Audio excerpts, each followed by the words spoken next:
Assalamualaikum warahmatullahi wabarakatuh. Alhamdulillah kita masih diberikan kesehatan dan kesempatan sehingga kita bisa berkuliah seperti biasanya.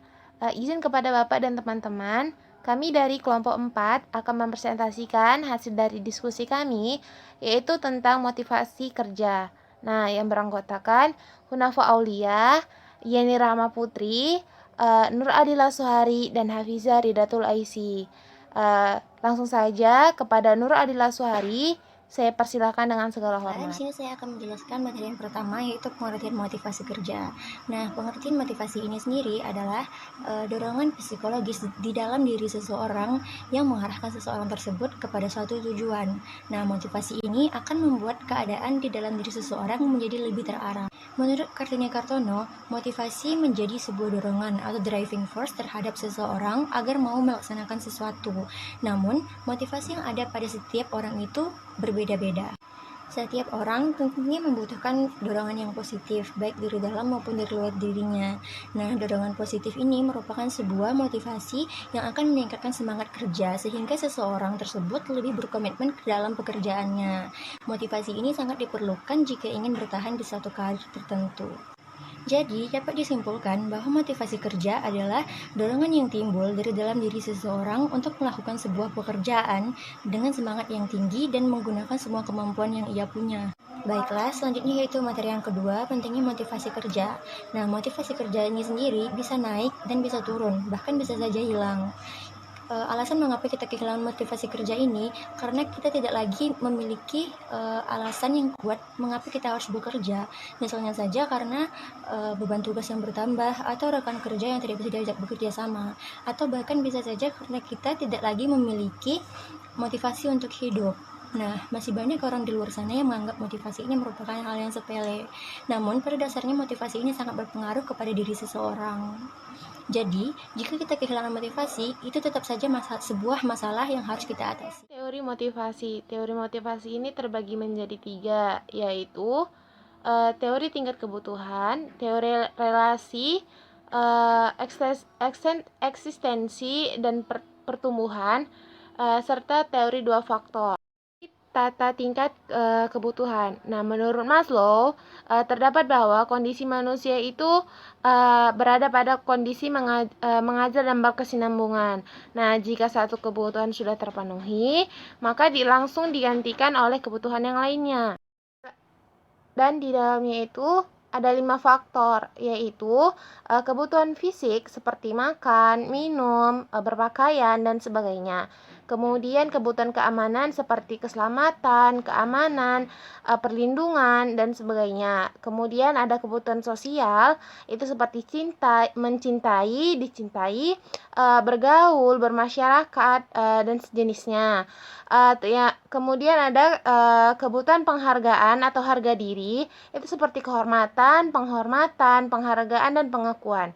Yang terakhir itu adalah kebutuhan mengaktualisasikan diri. Nah, di sini itu kebutuhan untuk melakukan pekerjaan sesuai dengan kemampuan yang dimiliki.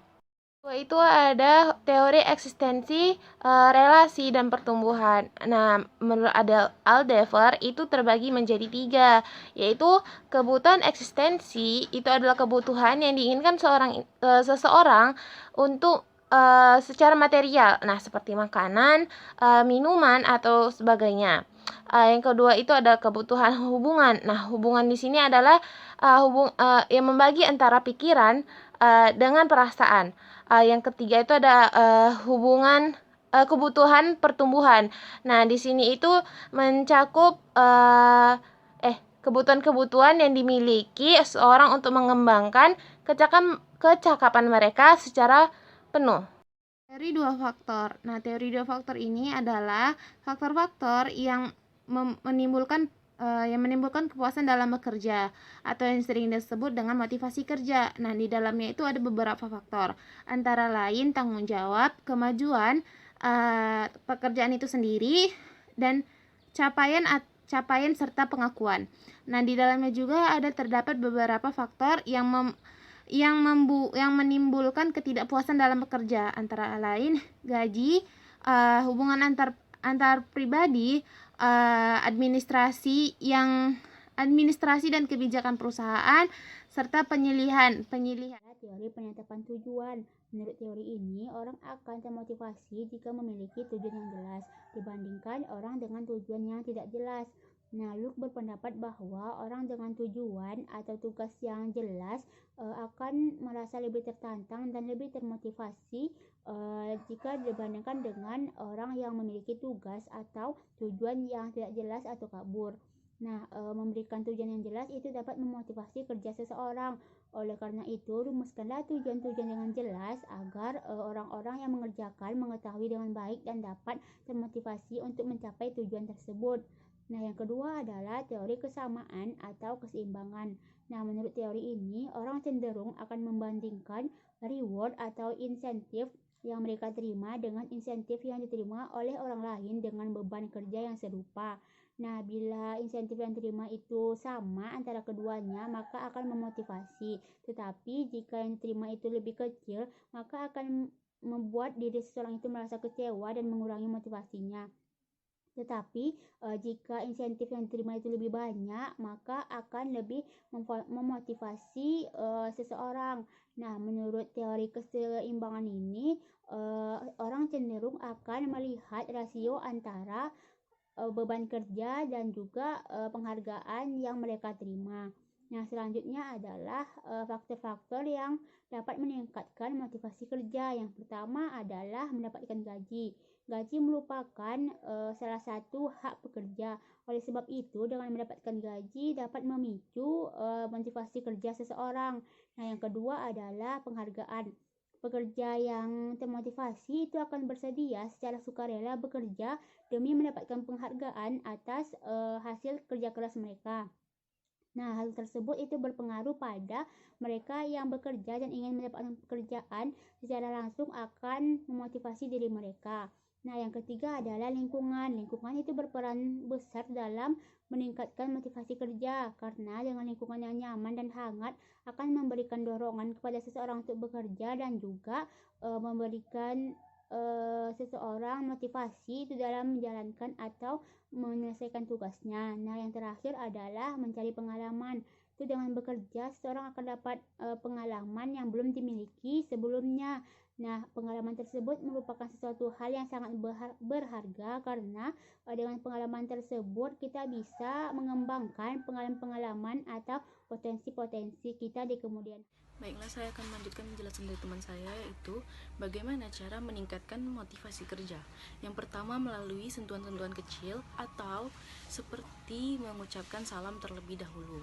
Yang kedua, mengorbankan semangat bawahan, seperti menghargai pendapat dan ide-idenya. Yang ketiga adalah kritik yang konstruktif. Misalnya seorang karyawan melakukan kesalahan, maka kita harus menjelaskan apa yang salah dari pekerjaannya dan memberikannya kesempatan untuk melakukan perbaikan terhadap kesalahan tersebut. Yang keempat yaitu taktik mengatasi bawahan yang tidak loyal. Contohnya itu seperti kita memberikan keteladanan terhadap mereka dan menjadi contoh untuk mereka. Dan kita jangan pernah melakukan hal yang tidak pantas di depan bawahan kita. Kesimpulannya, motivasi diibaratkan sebagai bahan bakar untuk memacu semangat kita dalam menggapai tujuan dan kesuksesan yang sejak dahulu kita impikan. Mempertahankan motivasi kerja bukan perkara yang mudah, namun setidaknya bisa menjadi langkah untuk tetap membangun kehidupan yang sempurna dan mudah. Meskipun motivasi kerja dapat menjadi pendorong untuk meningkatkan produktivitas kerja, bertahan lama dalam sebuah pekerjaan juga menjadi hal yang penting. Seiring berjalannya waktu, akan ada beragam tantangan yang bisa muncul di dalam kantor maupun luar kantor. Jadi komitmen bisa membantu agar tetap terbiasa menghadapi pekerjaan dengan sangat mudah dan pastinya bergembira. Baiklah, selanjutnya saya akan serahkan kembali kepada moderator. Kepada moderator saya persilahkan.